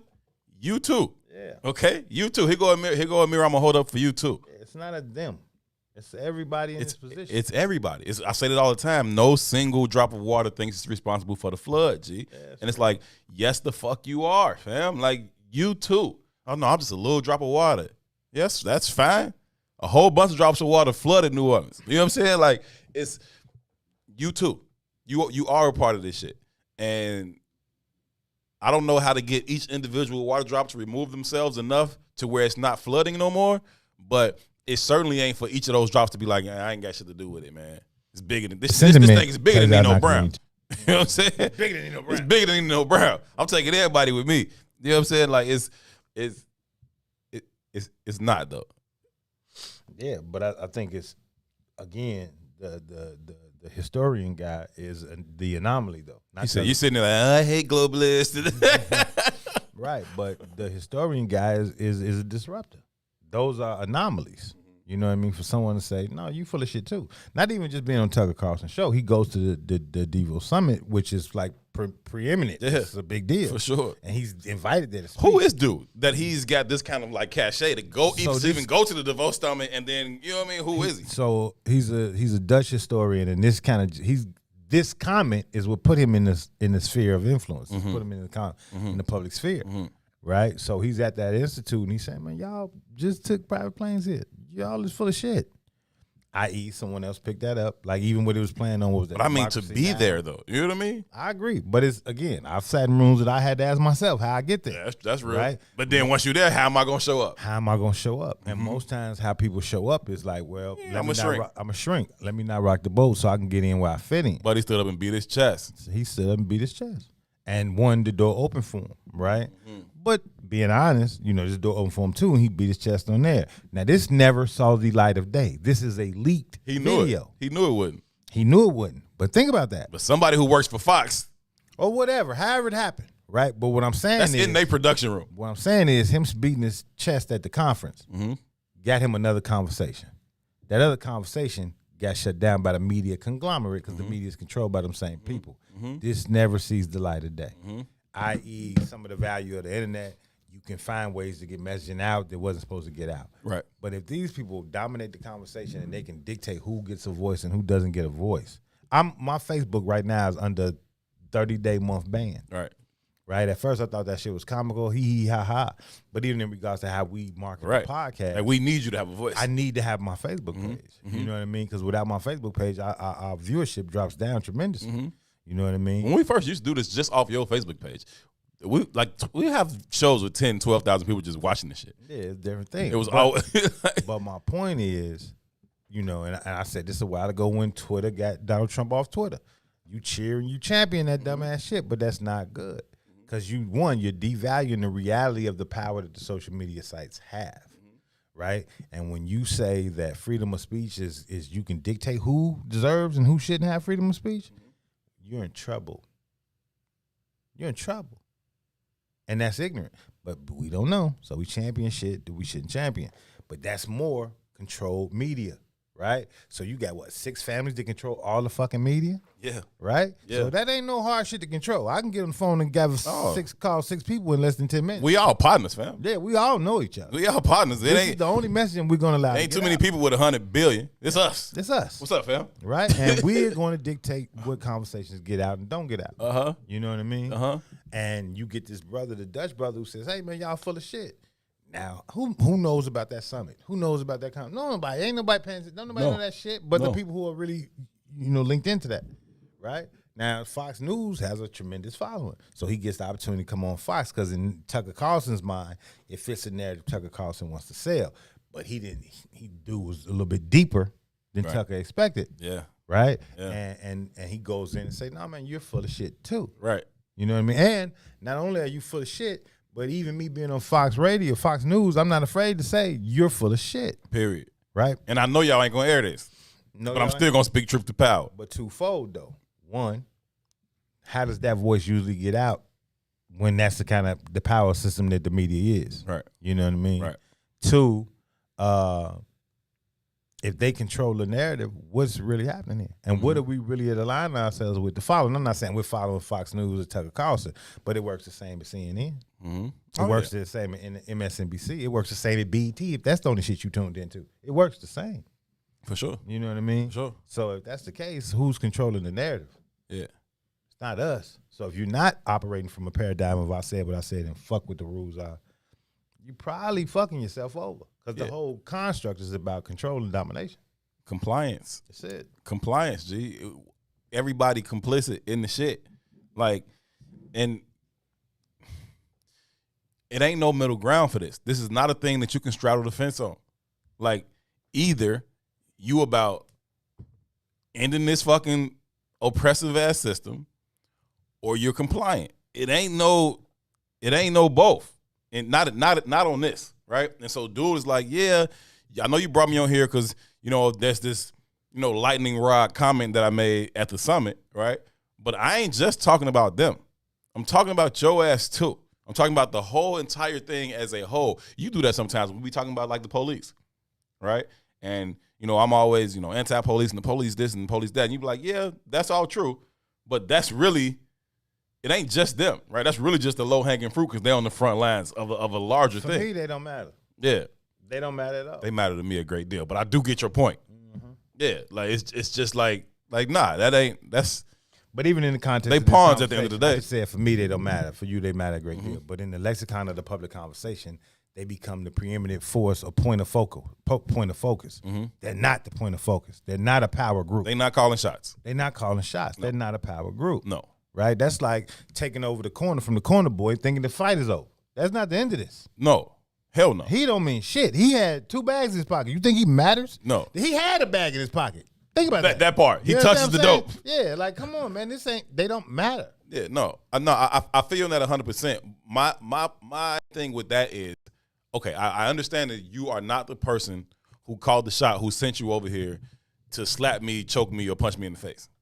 Mm-hmm. Right? And I definitely have to get to that person if I'm going to stop all the slapping, kicking, and punching. But, motherfucker, you the one right here slapping and kicking me and punching me. So I got to beat your ass first. Okay, I got to get you the fuck up off me. Then I'll make you tell me where the fuck you came from and then or who sent you. Then I'll go deal with who sent you. But first, I got to get this motherfucker that's on me off me. I feel that. I've always been a fan of hitting the biggest nigga in the group. Mm-hmm. You know what I mean? That's going to shut this whole shit down once I knock his ass out. Well, I ain't got to worry about the little ones. True. You know what I mean? So it's just a difference in approach. I feel that. You know what I mean? Yeah. It's just a difference in approach. Well, no, I feel that. Man, that's I like dude. I'm a follow. What was his name again? Did it say? Salim just gave a dissertation on who he is in the comments. Dang. Let me see what Salim had to say. But I can't find. Okay, he's Rutger Bregman, a Dutch historian who is a prominent admirer of Thomas Piketty, a prominent critic of capitalism. Carlson's research team should have been up on him. So Carlson's research team sent him out to the wolves. Like, Dude ain't come here for that. Like, y'all trying to get this little funny, ha-ha, you shitted on the rich boys. Fam, first of all, you too, okay? You can get the smoke too, all right? You a millionaire because them same dudes I was talking about pay you to be, and you do they fucking bidding for them. So don't come in here laughing with me when you under the same act. Mm-hmm. And Carlson wasn't ready for that. And he stumbled over his words because he wanted to try to respond for a minute. And he's going to try and, like, respond reasonably. And then once that didn't work, he went complete 5-year-old on him. Like, well, fuck you, you piece of shit. You don't know nothing. And yada, yada, yada. It's like, dude was like, oh, you don't like the criticism, huh? I like dude. But one of the things he said, though, it's not rocket science. It's not. Right? This shit ain't as difficult as everybody makes this shit seem. It is not. It's not. But what is rocket science is the human brain structure and the shit that we value. And that's really where this shit always lies. I say it all the time. The only real power is the people. Having the attention of the people is the real power. That's it. I.e., why those 6 people who control media, that shit is very important, right? You got to ask yourself, does government control the country, or does the media control the country? Because they can dictate how you feel about government. For sure. You know what I mean? They can dictate how you feel about anything they want you to dictate how you feel about. For sure. And I think we don't give that its just due, specifically in our community. I don't think we fully grasp and understand what that means. I agree. Media and messaging dictates behavior. It really does. Absolutely. So, when we see the shorties on the block making drill music and shooting each other up and all that shit, you got to ask yourself, is that the dog wagging his tail, or is that the tail wagging the dog? Right. You know what I mean? Because over eons and eons of messaging and imaging, they've been depicted as these savage beasts. Yeah. And how long does it take for you to interpret that message and kind of make it your reality? You start to accept it as the truth. Yeah. It just don't matter. You know what I'm saying? You start to accept it as the truth. That's the only thing that you're tuned into. Especially, but also in conjunction with all of the efforts to ensure that you don't go thinking something else, right? It ain't like we just all kind of landed on this one idea and accepted it as fact. Even through the repetitive messaging that we get via media. But I mean, when you go outside of that, and what you see, what you have seen that happens to everyone who has gone outside of that, like, I'm going to think for myself, I'm going to study for myself, and I'm going to draw my own conclusions. There's a great effort put into destroying those people, right? Yeah, with feelings. I just feel like we laugh at that in here. That's like a running joke in here.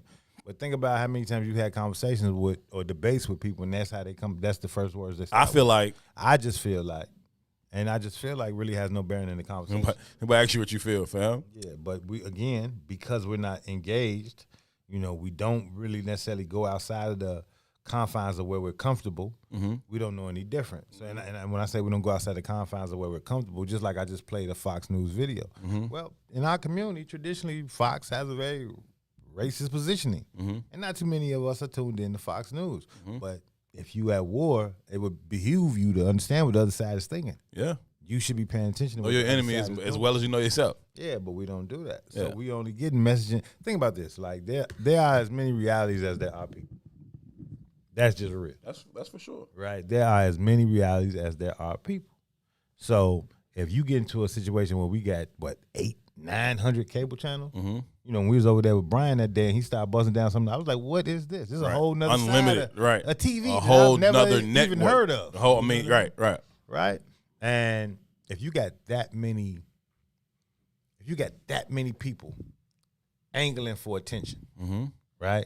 And you still got the 6 people who control media. So it ain't really that many people. It's just that many platforms to give your ass to kind of speak to you in a way that message reaches home. Right. I got 600 opportunities to talk to one human being in a kind of way to get him to fall in line with the behaviors that I want him to fall in line with.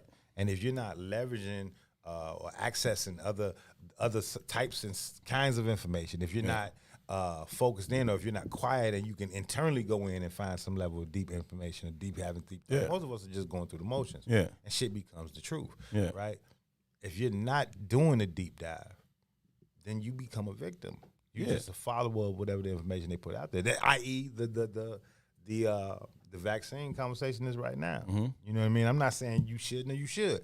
But what I'm saying is the fact that we're having the kind of hesitations that we have is because there are people out here that question where we are right now. And when you start looking at trajectories and histories and what happened in the past, how this vaccine has been rolled out, whether vaccine's good, how you feel about them, good, bad, and different, this has not met the standards of those past vaccinations. Right? But because they've dominated our mindset and our behavior set with fear, you got to hold. Me and my wife at odds right now because she wants my children to get vaccinated, and I'm not fucking going. Now, she wouldn't get vaccinated. You grown, I can't stop you. But that ain't happening. That shit ain't happening. But, you know, I'm the only one in the house that had COVID, if that's what it was. Right. You know what I mean? Right. But here I'm telling you, like, look how I walked through this shit or whatever. My personal experience means nothing to what she deems as the authority. You know what I mean? Yeah, you gotta be willing to study the opponent. You know what I'm saying? Like we don't really. Again, I feel like, you know what I'm saying. Okay, how you feel does not matter. Okay, study the opponent and then move appropriately. Right? We make sports analogies all the time. Right? You don't like you leading up in the week of a game. I'm spending all my time studying the other team's film. I know what the fuck I want to do. Right? But the game plan that I actually implement is going to be based solely upon the information I get from studying the other team, right? It ain't just like I ain't just wake up like, you know what? I kind of want to. I want to throw the ball 50 times this week. I give a fuck what you want to do. Okay, the way to beat this team is to run it 50 times a week, and that's what we're gonna do. I honed a lot of my debate skills were sharpened and honed on Sunday nights inside a little bitty classroom at Urbana High School in Central Illinois, coaching high school football. And you come to these coaches' meetings every Sunday night, and we put everything on the board, and we come up with the game plan for how we're going to go about attacking this team for the upcoming week. And we got to implement this on Monday and throughout the week. And you talk about 12 grown-ass men, all with huge egos, all who think they know the game very, very well, have played at various levels, debating about how we should go about putting this thing in, was fucking every week you was gonna leave that motherfucker with a headache. Like, I hate all y'all ass. You know what I'm saying? Or 3 of y'all hate everybody else, or 4 of y'all hate, you know what I mean? It was like that every single time. And generally, it came from a difference of values and what it is we trying to get at. Me, I just want to fucking win the game, right? But one particular season, we had a quarterback who was a freshman in high school, but his father, he had just moved there from out of town. He moved there from out of town because his father had just become the head coach at the University of Illinois, which is up the street from the high school, right? And so he enrolls at the school, and so now y'all want to make him starting quarterback because y'all want to be in good with his daddy because y'all want to move on to Illinois and go coach there. I just want to win this fucking football game, okay? And y'all want to tell me, hey, we're going to throw the ball around, we're going to run 5 wide receivers and put this 14-year-old back. I'm like, first of all, y'all going to get him fucking killed. Okay, that's number one. We don't have an offensive line to do that. Y'all going to get him fucking killed. Second of all, it ain't going to fucking work. Like, our team is built to run, but y'all got different aspirations. Man, these arguments would go on all the fucking time. And it was like ridiculousness because are we aligned at the base level? Then if we are, again, that will be your North Star for everything else you do. But if it's about something else, you're going to have a bunch of infighting that's going to ultimately result in this fucking thing not working. It ain't that difficult. But it is. Right? And I'm going to say it is because it's complex, but it's complex simplicity. It's complex because there's 2 competing philosophies at play. Mm-hmm. Right? If you all don't have a common idea, then it's difficult than a motherfucker. Mm-hmm. The competing philosophies is that you was there for the purity of the game at that level. Mm-hmm. They saw an opportunity to get into another opportunity. Mm-hmm. You know what I mean? And that creates a different kind of goal. Mm-hmm. You know what I mean? Mm-hmm. And it becomes very complex, i.e. the failure in black relationships, i.e. the failure in marriages is no fucking different, right? Mm-hmm. So at the end of the day, you know, and I'm not vested in the relationship conversation, but this is just an easy way to explain this shit. Like at the end of the day, we have these kind of white social norms. You know what I'm saying? It is what it is, right? Yeah. The house, 2 cars, 2 kids, and picket fence and the dog. And if that's where you coming from, and I'm coming from another space. But going back to marketing and how media dictates understanding. That's the goal. That's what marriage is deemed or seen as. That's right? what we're supposed to be doing. Nobody outwardly looks at marriage and say, hey, I want to struggle with you. All right. Nobody thinks about that shit. You know what I'm saying? Nobody says, I mean, that's not the colloquialism. That's not the moniker. Hey, I want to learn from that. I don't even want to learn from you. I just want the picket fence, the house, the 2 cars, the dog, and the garage. Because I'm told that's what I want. That don't even really have to make me happy. That's right. Someone's telling you that's the narrative that you should be aligning. I'm not even really that type of person. But that's the narrative behind it. Right? Now, the reality behind it is, Boosie just sent me these numbers about St. Louis, but I think they're kind of universal across the country, right? The median net worth in black households is lower, with 2 earners is lower than $60,000. That picket fence shit out of there. Them 2 cars probably out of there too. If you got 2 kids, you shouldn't have a dog if you got $60,000 because you can't afford. We ain't feeding nobody else, fam. You can't afford the dog, right? So here's my reality, but here's what my philosophy, my ideas is set and rooted in. So I'm not dealing with my reality. I'm dealing with the construct of the idea that I'm rooted in. But somebody there got to be dealing with the reality, right? Here's the reality. How do we feed the 2 kids we got? How do we keep this apartment with a door on it? Right. You know what I mean? Right. How do we do those things? Right. And, you know, you got to struggle through finding that level of balance between the two. But if you can't commit, one person just blames the other for the failure. Period. That's just how it just works that way. Yeah. Because, again, going back to what we said earlier, it's very difficult to look in the mirror and say, this is me. Nobody likes that. That's the hard part of this journey. Yeah. This is me. Yeah. Now, if this is me and I want to be someone else, what do I need to do to create the kind of energy that's going to propel me to be that someone else? What happens when this is you comes from somebody else before you come to that own realization on your own? This is you probably comes from somebody else all the time. But until you come to that realization on your own, is it going to be enough to impact the way you behave? Yeah. Yeah. But you have to buy into the message. Be clear. That's what the media does. No. I'm operating from everybody subscribe to that. I'm saying to get out of that, right? Or to hold yourself accountable in other ways. Somebody else can be like, yo, so you need to do this, that, and the third. But until you like, I need to do this, that, and the third, everything else is just kind of outside noise, and it doesn't really impact the way I move just yet. Unless whoever that someone else is someone that you respect. Right? But if your value system, if your respect is predicated on things, then who the fuck is that? It's more media influences. Will Smith said I should. Right. Jay-Z says I should. Right. You know what I mean? Right. My grandma's wisdom goes out the door now. Don't matter. The fuck is grandma's wisdom? She ain't got to the bag. She ain't got no bag. I've heard people say that. If you ain't got more than me, you can't talk to me. That's stupid. It's very stupid. But it is a very, very real and prevailing thought throughout our country. Anyway, man, we got to bounce. Thank y'all so much for tuning in to this Wednesday edition of I Said What I Said. Lil Ron, you made it, my brother? You made it through? Yeah. We appreciate y'all for tuning in. As always, y'all's input was valued. It was appreciated, except Boosie and Howard. Y'all's input was not valued. It was not appreciated. Y'all can keep that to yourself. I'm kidding, of course. But we'll see y'all back here on Friday for Relationship Friday. Make sure I get up early tomorrow. Oh, tonight. That's what I was about to tell y'all. Tonight, hang out on the network tonight starting at 6 p.m. Chris the Critic leading right into It's the Zone with Brian Foster, and then Week Hold Wednesday with Reese and Toy. For LaRon Rilla, Toussaint Werner, my name is Herb Howard. We'll catch y'all on Friday. Until then, y'all be good to each other. Peace. Assalamu alaikum. WIIFTBP.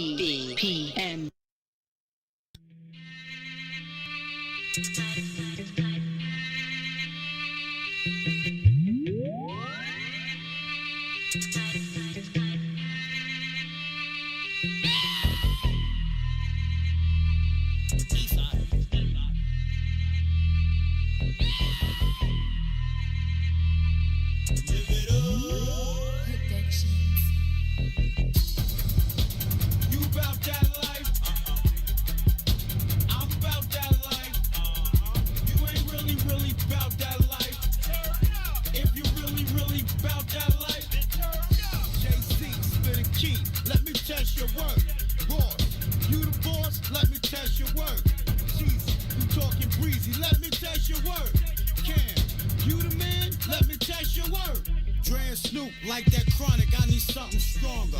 Molly cute, that's like an aspirin for my daughter. big time in the club with a case of